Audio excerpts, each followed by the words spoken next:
ተፈጥሮ ውበት ባፈሰሰችበት በዚህች ደሴት ላይ ጃዚ ከቤተሰቦቿ ጋር ትኖራለች።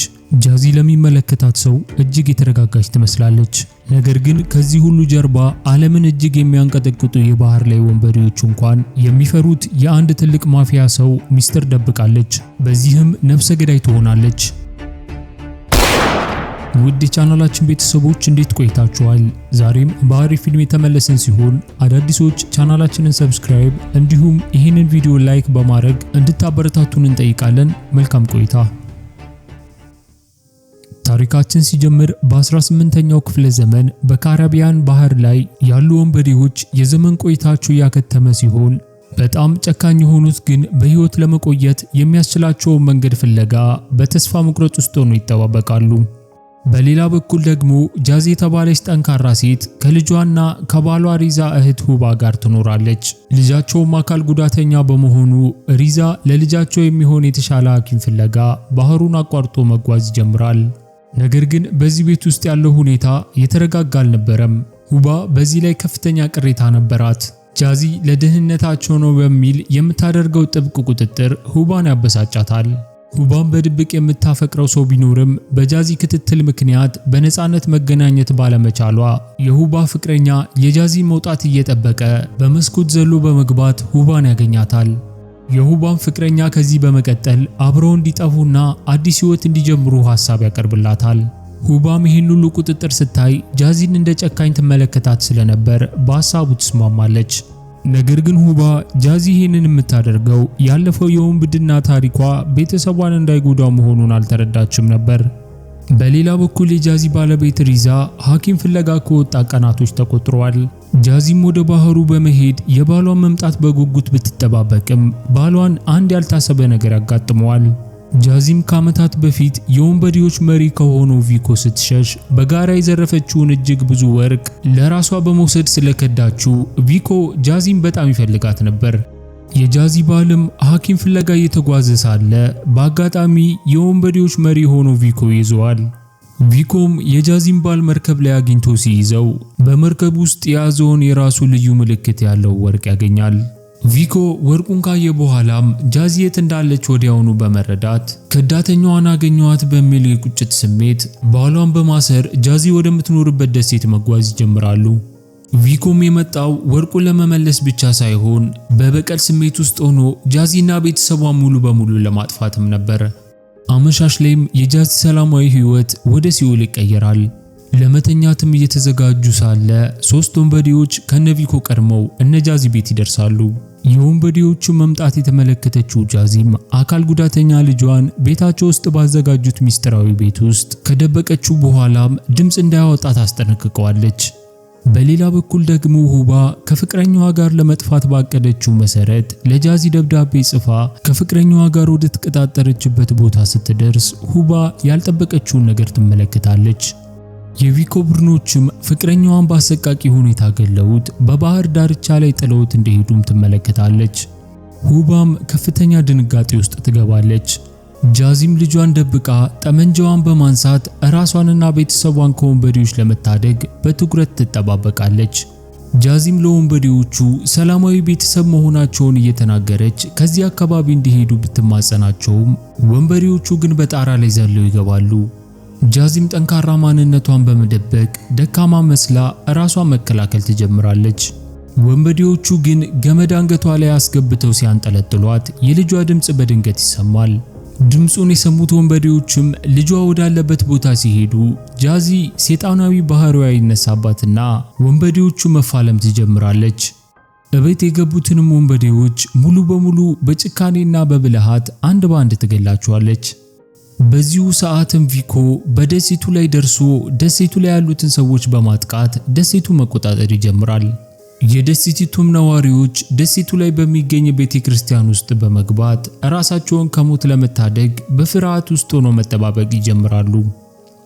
ጃዚም አካል ጉዳተኛ ልጇን ከደበቀችበት ካወጣች በኋላም ልጇ በደም የተጨማለቀ ሰውነቷን እያየ እንዳይፈራና አሁንም እናቱ እንደሆነች ነግራው እሱን ለመጠበቅ ምንም ነገር እንደምታረግ ተነግረዋለች።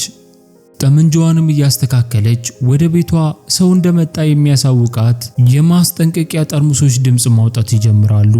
ጃዚም የያዘችውን ጠመንጃ ለጥቃት አስተካክላ በዝምታ መጠባበቅ ትጀምራለች። ወደ ቤቷም የገባው ሰው ሲቃረብ የያዘችው መሳሪያ ትደቅንበታለች። አሁን ላይ ግን የመጣው የደሴቲቷ ነዋሪ የሆነው ፓስተር ሊ ነበር። ጃዚም ወዲያውኑ ከተረጋጋች በኋላም ፓስተር ሊን ወደ ውስጥ አስገብታ ምን እየተፈጠረ እንደሆነ ትጠይቀዋለች። ፓስተር ሊም የመጣው ሰው በቀድሞ ማንነቷ የሚያውቃት ቪኮ እንደሆነ ይነግራታል።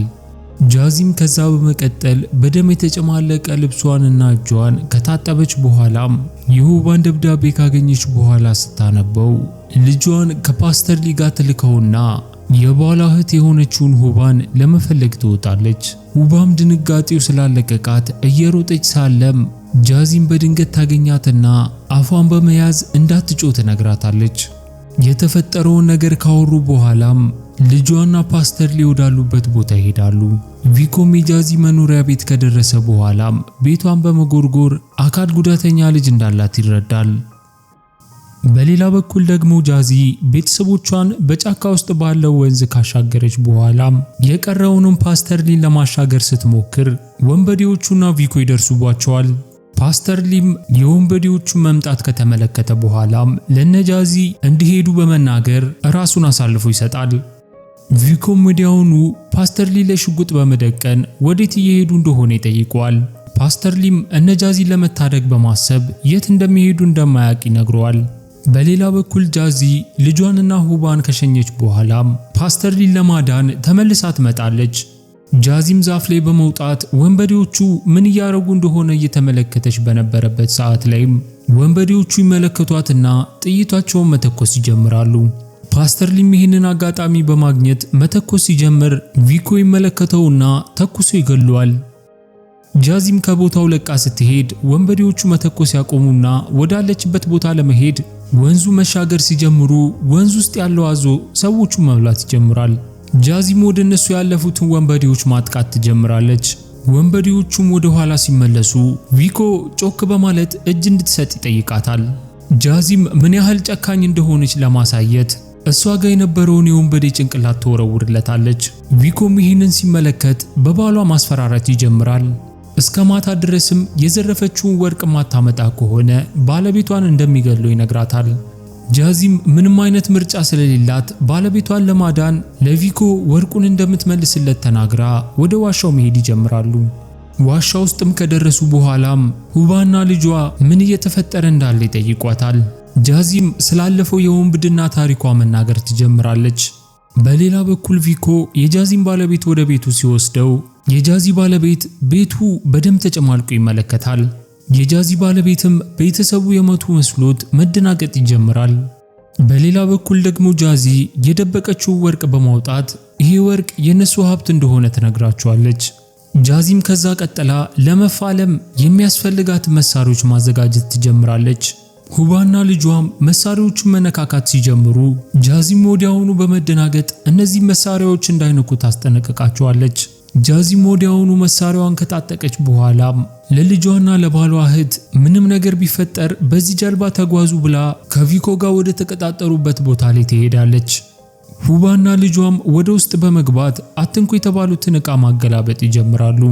በዚህም ያላሰቡትን ነገር ያያሉ። ስሟም ሌላ እንደሆነና በጣም ጨካኝ ሴት እንደሆነችም ይረዳሉ። ጃዚም ቪኮ ወዳለበት ቦታ ከደረሰች በኋላም ወንበዴዎችን አንድ በአንድ ገላ ባሏ ወዳለበት ቦታ ትደርሳለች። ጃዚም ባለቤቷን ካገኘችው በኋላም እንደምታድነው ተናግራ ቪኮ ወዳለበት ቦታ ትሄዳለች። ቪኮንም ካገኘችው በኋላም ወርቁን ከውሃ ጉድጓድ ውስጥ በማውጣት ባለቤቷን እንዲለቅላት ትጠይቀዋለች። ቪኮም ባለቤቷ ላይ ያሰረውን ሰንሰለት በመፍታት እንዲሄድ ካደረገው በኋላም በመሃል ላይ ወንድነቱን የሚፈታተን ስድብ ይሰድዋል። ይህንን የሚያደርገው ቪኮ ግን እነሱ ወጥመድ ውስጥ ለመክተት ነበር።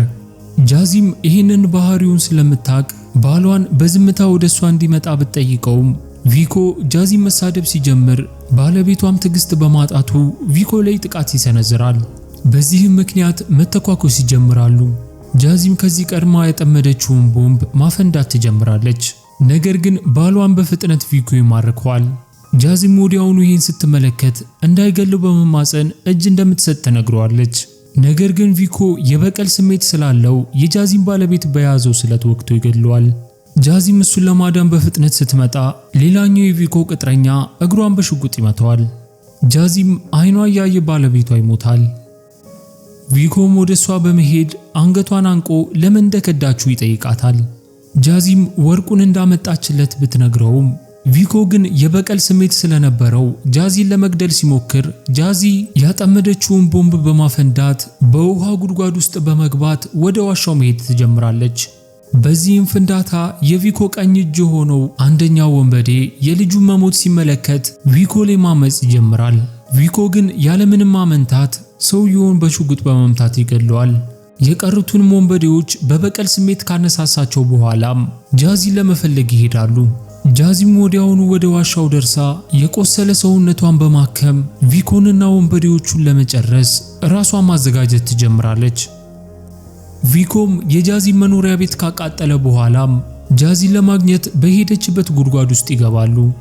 ጃዚም የዋሻዎቹ መግቢያና መውጫ ስለምታቅ ለቪኮ ወጥመዶችን በማዘጋጀት መጠባበቅ ትጀምራለች። ቪኮና የቀሩት ወንበዴዎችም በዋሻው ውስጥ ሲደርሱ ጃዚ የተዘጋጀችበትን ጥቃቷን ትጀምራለች። በዚህም አንድ በአንድ ተፋልማ ካሸነፈቻቸው በኋላም ቪኮ ብቻውን ይቀራል። ከሱ ጋር ለመፋለምም ደሴቱ ላይ ባለው ተራራ ላይ ይወጣሉ። ልጇንና ሁባን እንዲሄዱ ብትነግራቸውም ሁባ ህሊናዋ ስላላስቻላት ወደ ዋሻው ድጋሚ ተመልሳ ትገባለች። ጃዚና ቪኮም በተራራው ጫፍ ላይ እልህ አስጨራሽ ፍልሚያ ማድረግ ይጀምራሉ። ብቻዋንም ስትፋለም ተዳክማ የነበረችው ጃዚም የቪኮም ፍልሚያ መቋቋም አቅቷት መሬት ላይ ትወድቃለች። ቪኮም እንደተሸነፈች በመናገር ሊገላት ሲሞክር የባላ እህት የሆነችው ሁባ ከኋላ በመምጣት በሽጉጥ ትተኩስበታለች። ጃዚም ይህንን አጋጣሚ በመጠቀም ቪኮም በመግደል እስከ መጨረሻው ታሰናብተዋለች። ጃዚም ሁባን እያመሰገነቻት ባህሩ ጫፍ ላይ እየጠበቃቸው የነበረው ልጇም ጀልባውን በእግሩ ሲነካው እንጨቱ ተከፍቶ ወርቁ እንዳለ ይመለከታል። በዚህም እነጃዚን ዞር ብሎ ሲመለከታቸው ሶስቱም እየተያዩ ሲስቁ ያስመለከተን ፊልማችን እዚህ ጋር ይጠናቀቃል። ፊልሙን እንደወደዳችሁት አልጠራጠርም። በሌላ ፊልም እስከምንገናኝ ድረስ ሰላም ቆዩልኝ።